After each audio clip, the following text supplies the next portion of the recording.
அர்த்தநாரீஸ்வரர் என்பது சிவன் மற்றும் சக்தி ஆகிய பார்வதி தேவி ஒருங்கே இணைந்திருக்கும் தெய்வ வடிவமாகும். இந்த வடிவம் ஆண் மற்றும் பெண் சக்திகளின் சமத்துவத்தையும் பிரபஞ்சத்தின் படைப்புக்கும் அதன் இயக்கத்திற்கும் தேவையான முழுமையான சக்தியையும் குறிக்கிறது. இதன் பின்னணியில் ஒரு ஆழமான ஆன்மீக கதை உள்ளது. பிருங்கி முனிவர் சிவபெருமானின் தீவிர பக்தராக விளங்கினார். அவர் பார்வதி தேவியை புறக்கணித்து சிவனை மட்டுமே வலம் வந்து வழிபட்டு வந்தார்.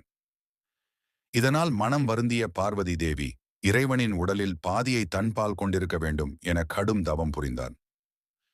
அன்னையின் தவத்திற்கு மகிழ்ந்த சிவபெருமான் தன் உடலில் பாதி பகுதியை பார்வதி தேவிக்கு அளித்து அர்த்தநாரீஸ்வரர் வடிவம் கொண்டார். இந்த வடிவம் ஆணாகிய சிவன் மற்றும் பெண் ஆகிய பார்வதி இரு சக்திகளின் இணையற்ற கலவையை குறிக்கிறது. ஆனால் அர்த்தநாரீஸ்வரராக சிவன் காட்சி தந்த போதும் பிருங்கி முனிவர் தன் பிடிவாதத்தை விடவில்லை.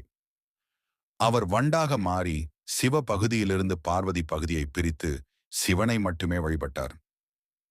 இதனால் கோபமடைந்த இறைவன் முனிவரின் எலும்புகளை பலவீனப்படுத்தினார். அப்போது கருணையின் வடிவமான பார்வதி தேவியின் அருளால் முனிவர் மீண்டும் தன் உடலை பெற முடிந்தது. இந்த நிகழ்வு ஒரு பேருண்மையை உலகுக்கு உணர்த்துகிறது. ஆண் மற்றும் பெண் இரு சக்திகளும் சமம். அவை ஒன்றோடு ஒன்று பிரிக்க முடியாதவை. பிரபஞ்சத்தின் படைப்புக்கும் அதன் இயக்கத்திற்கும் இந்த இரு சக்திகளும் அவசியமானவை. இந்த உயர்ந்த தத்துவத்தை உலகிற்கு உணர்த்தும் திருத்தலமாக திருச்செங்கோடு விளங்குகிறது. அங்கே அர்த்தநாரீஸ்வரர் சுயம்புவாக எழுந்தருளி மனிதர்களுக்கு சமத்துவத்தின் தெய்வ உண்மையை உணர்த்தி வருகிறார். ஓம் நமச்சிவாய. நம்ம யூடியூப் சேனலை சப்ஸ்கிரைப் பண்ணுங்க நண்பர்கள்.